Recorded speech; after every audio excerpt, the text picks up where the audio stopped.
ULTIMA THULE by Arline, Todd. As far as I can tell, this story had a very brief run, appearing in only 2 publications. The first was in Chrysalis 6, an anthology edited by Roy Torgeson and released in 1980. The second was in a German edition of Playboy Science Fiction in 1982.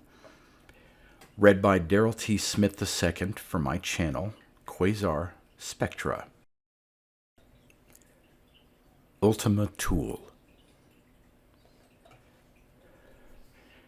The red and gold autumn leaves crumbled beneath Alyssa's feet as she moved out of the forest into a clearing and started up the last small rise that hid the city from her view. The sun, a fiery blaze in the clear sky, was welcome in the tangy air, and she shivered pleasurably in its enveloping warmth. For weeks now, she had been traveling through the mountains to reach this spot. Why do I do this? Her soft whisper in the silence was a forlorn echo of other years. The elders in the colony disapproved of her long journeys, but yet they never tried to stop her, for although her loss would be devastating to their small community, complete freedom was the right of all who had escaped the city.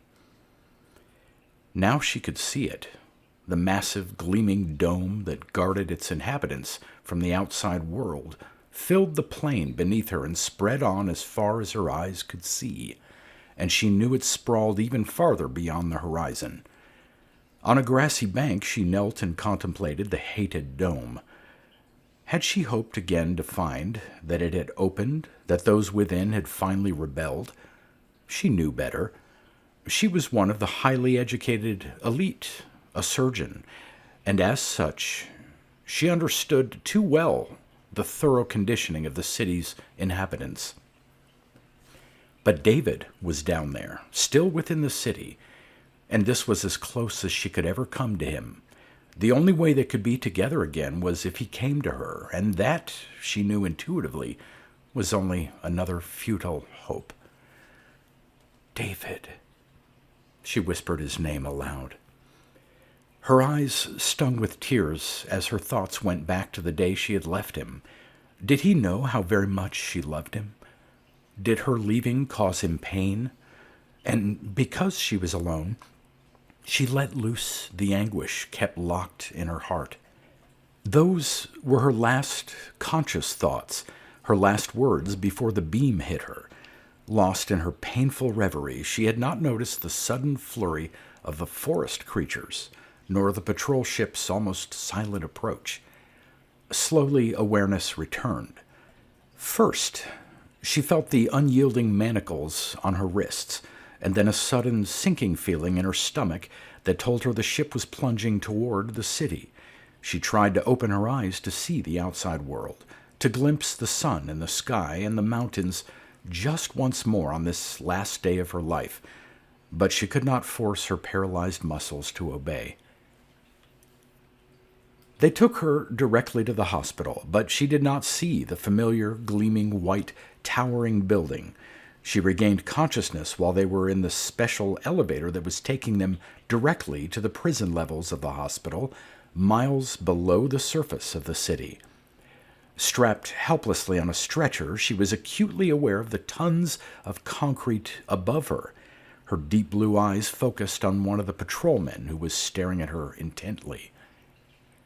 He grinned as his eyes met hers. "They'll be glad to see you," he said smoothly, then shook his head while his gaze wandered over her lithe body. "But what a waste." "That's enough," said the older of the 2 men, angry at the other's profane talk of waste. There was silence then until the elevator stopped and the men wheeled the stretcher onto the corridor. "An outsider," the senior patrolman said to the waiting orderly. Those 2 words were sufficient. Alyssa was taken into a receiving room where the retinal patterns in her eyes were photographed and fed into the hospital computer. Within seconds, her identity flashed onto the video screen at the console. "A surgeon?" the orderly remarked in surprise. You should have known better. Alyssa did not reply. It would have been useless. She knew that the charge against her was treason, and she knew there would be no trial. The penalty for treason was death. Her living body was now the property of the city, and she would not give these men the satisfaction of hearing her railing against the inevitable sentence that awaited her. Deliberately, she averted her cool blue eyes from the orderlies, and her composure angered him. "You'll change your tune," he muttered as he roughly loosened the straps that held her captive and pulled her to her feet. Holding her arm firmly, he guided her out of the room and down a long, brightly lit corridor, then paused beside a set of double doors. "We'll go through this ward," he said, pressing a panel on the wall. "It's shorter." Inside the doorway, she halted. The hot, humid air of the room, redolent of antiseptics and drugs, was oppressive. Row upon row of naked bodies stretched before her, each floating lightly on a cushion of air.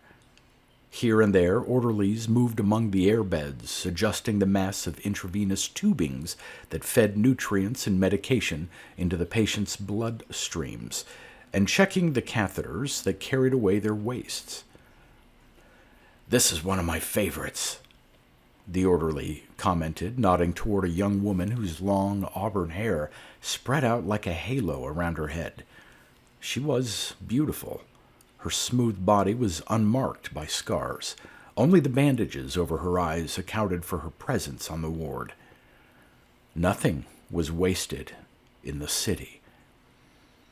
All prisoners under sentence of death became the property of the government and were used as living donors for as long as possible, the transplants from their bodies preserving the health and life of free citizens. Alyssa had never been to the stock wards before. She had seen the donors only when they were in the operating theaters, cloaked in sterile drapes and deep in anesthesia. She walked slowly down the ward, forcing herself to scan the exposed bodies with a clinical detachment. A variety of scars and amputations met her gaze, and now and then a faint moan from one of the tranquilized forms tore at her heart. She had been told the donors suffered no pain. The governing body of the city was humane. All of the prisoners were supposed to be kept under heavy sedation, but some of the orderlies were careless and some were cruel. She had heard tales of what went on in the stock wards during the long night hours, but had dismissed the stories as malicious gossip. Death, when it finally came, would be welcome here. She permitted none of the thoughts racing through her mind to show on her face. She walked tall and straight and held herself with pride, her cool gaze expressing only a faint contempt at the orderly's attempt to unnerve her, and she was rewarded by a glimmer of respect in the man's eyes. But inwardly she breathed a sigh of relief when the doors of the ward slid closed behind her and she stepped into the cool, clean air of the corridor. The orderly took her to a holding cell and left her alone behind the locked door. Here, for the moment, she was safe from torment. Here she would wait until the computer matched the first part of her living body to be donated to a free citizen. Her reprieve could last for hours or days or weeks, for not until the first surgical procedure was completed would she be taken to the stock wards. She sat down on the edge of a small cot that was bolted to the wall and buried her head in her hands. Alone in the silent room, she lost track of the time. When the door opened, she did not know if minutes or hours had passed. She looked up and saw him. Their eyes met for a timeless moment. He had changed little. Tall and handsome, his hair still gleamed like leaf gold, and his eyes were the same warm brown she remembered. "David," she whispered softly. "Why, Alyssa, why did you go?" She shook her head wearily. How could she make him understand now when it was too late to matter anymore? "I had to go, David," she said finally. He stepped closer to her and she looked up at him. Her face was taut, his eyes dark with emotion, and his voice, when he spoke, was low and strained. Was it worth it? Sensing that her answer was important to him, she considered his question carefully. The moments of silence passed into long minutes. Yes, she said gently, it was worth it. She let herself remember the freedom and joy and dignity in the simple life she had led outside the city, until his angry voice drew her back to the present. There's no way out for you this time, he said harshly. I know, she said simply and without hope. The valuable stock were well guarded here. Not one prisoner had ever escaped from the hospital. Then why'd you come back? There was a note of helpless anger in his voice.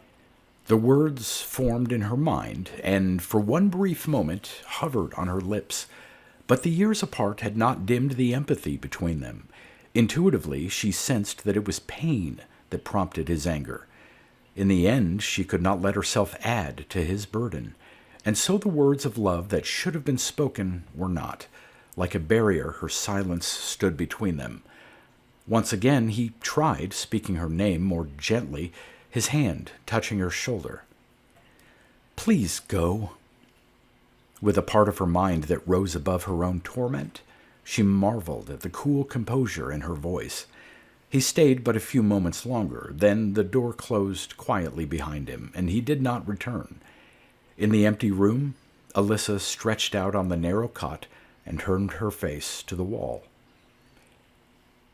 They drugged her food on the day of her surgery. Slowly, through the misty haze clouding her vision, she became aware that she was in a small room next to the operating theater, strapped down on a stretcher. Everything looked blurred through her half-open eyes. She felt like she was floating, and the effort to keep her eyes open called for more strength than she could summon. She sensed a movement near her, and as her eyes closed, she caught a fleeting glimpse of the golden hair on the man bending toward her. Go to sleep. His lips brushed her cheek. His beloved voice pierced the deep fog closing over her, and then she heard no more. She did not feel the prick of the needle that put her into a deep, dreamless sleep, nor the strange hands that later prepared her for surgery.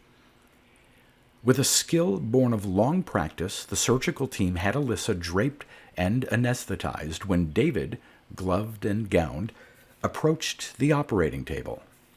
He looked at the anesthetist, who nodded permission to start the operation. David's hand closed firmly over the scalpel pressed into it by the nurse, and deftly he traced a long incision around Alyssa's lower left rib cage to reach the kidney. Swift and sure, he cauterized the small bleeders in the skin and cut deeper through fascia and muscle. His assistant held retractors in place while David isolated the kidney from its surrounding tissue. And then, around David's hand, blood welled up in the incision and spurted over the surgical field. I've nicked the renal artery, he said quietly. Suction. He guided the long, narrow tube into the wound. Clamp. With his other hand, he sought to locate the severed artery deep within the pulsating pool of blood. Her pressure's dropping fast, the anesthetist announced. Pulse, weak and rapid. His voice reflected the tension in the room. Such a mistake in a surgeon of David's skill was incomprehensible to his team. His face impassive, David continued to try to stem the hemorrhage, his hands deep within the surgical incision. Only when his assistant touched his arm gently and said, She's gone, David, did he remove his hands and step back from the table. He tossed the clamp he still held on a tray and left the room. Behind him, the shocked voice of a nurse was loud in the quiet room. The governing board will never forgive such a waste. Be quiet, his assistant snapped. The young man did not understand why David had chosen to act as he had. His loyalty, however, would not be shaken, whatever David's remote goal might have been. They'll probably just send him on a few long patrols as a reprimand, and that'll be the end of it.